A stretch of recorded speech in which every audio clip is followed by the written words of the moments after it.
talk a little bit about keynotes. Now, I know you do a lot of keynotes. You go around. I think you were in a conference in Finland and Lithuania recently.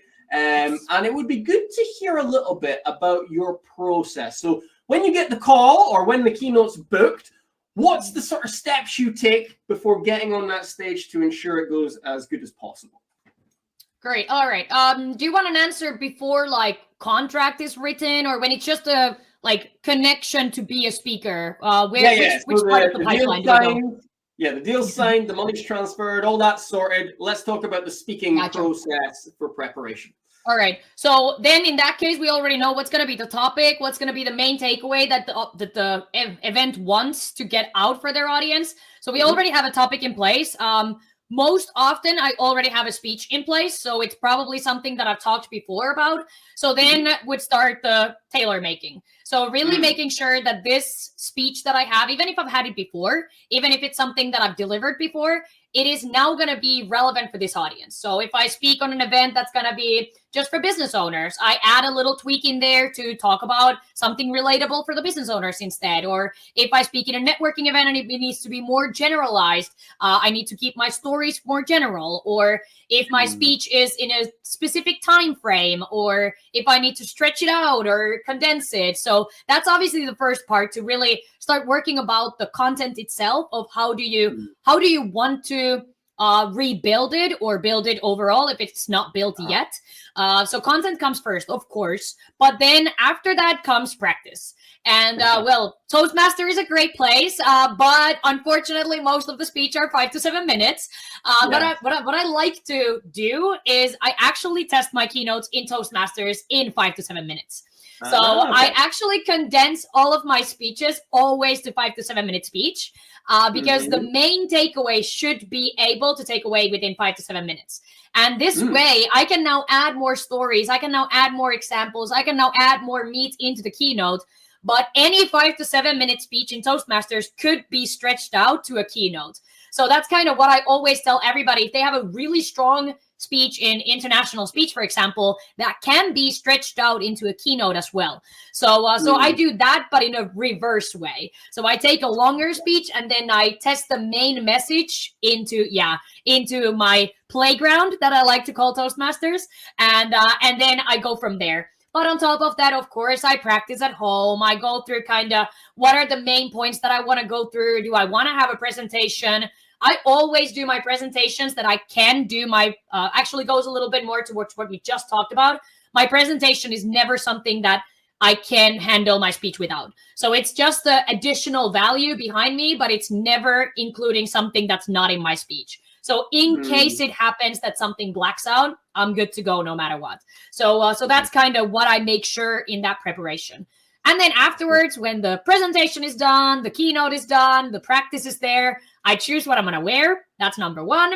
After that, I choose my shoes very carefully. So I make well, this goes more maybe to women, but men, why not? No judgment there. But I love to wear heels when I do my presentations. I just feel powerful in heels. But for me, it's very key to know what kind of stage there's going to be. So I'm always checking what's the stage going to be like, so that in case there's a lot of cracks on the stage, my heel can't get stuck in there. So it can't be too skinny or anything like that. There's a full-on science going back behind that, but yeah. So then making sure that I have everything properly so that I feel the most confident on the day of the speech. And then, of course, going there always minimum 24 hours before. That's the number, that's the biggest thing you can do for yourself, because you want to go check the stage. You want to go through sound check. If you're a person who has a louder voice, for example, they really want to go through sound check with you because they have to adjust the volume and everything. So it's really important. And I like to just check that everything goes well. Like I hear that my entrance song is downloaded and everything in that sort of way. So that's kind of the main things that I go through. Yeah. Yeah. That's the stuff people don't think about, Susanna, the details of clothing. I remember I was doing a contest once and I had prepared to wear a sort of gray suit, I guess kind of like this, but jacket and all the rest. And no, sorry, it was a blue suit I was planning to wear. But I got to the venue and the whole background was blue. And therefore, I just felt like I was a floating head, you know? So thankfully, I had a gray suit with me as well. So I was able to make that cool. But if you didn't go to the venue, if you didn't see that, you would have just walked up there. And those little things can make a difference to the impact. It's a huge difference. Yeah. Yeah. And for example, if you don't know what's the microphone gonna be like especially for, goes to women again, but if there needs to be a clip on your clothes, I've been in situations where I have to put it on my bra because I have nothing to clip it on. So it's like, okay, like it just, you need to be thinking 2 steps ahead. So or 15 steps ahead, maybe. It's crazy the amount of people that show up last minute for these presentations. They don't even know if their slides click the right way or anything. Get there early. Don't even get me started. Get there early. And something else that I would add is when you are there just before the presentation, don't just sort of sit in a corner by yourself and let the audience sort of mingle over there.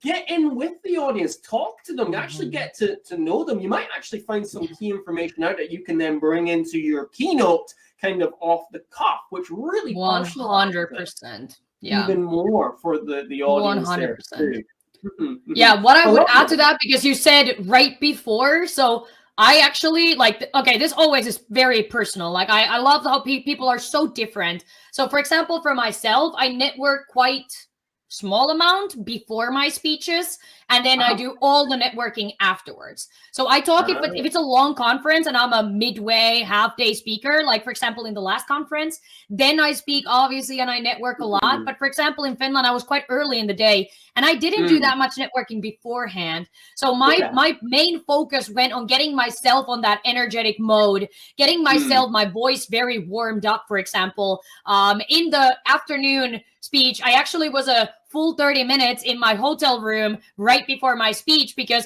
I was just singing in the shower, not taking a shower, but it just has better acoustic. So I was just really getting my voice all warmed up and myself pumped up enough to bring that energy on the stage that people know that I have. So it's very personal, and that's why I'm saying there's not one thing that you can do. There's so many things, and you can tailor make your own traditions on that. So that's definitely something. Yeah. You've got to, yes, it's got to be personal to you and what works for you. Just to clarify, there was no water in the shower, it's just you singing in the tub. Okay, right. Okay. Yeah.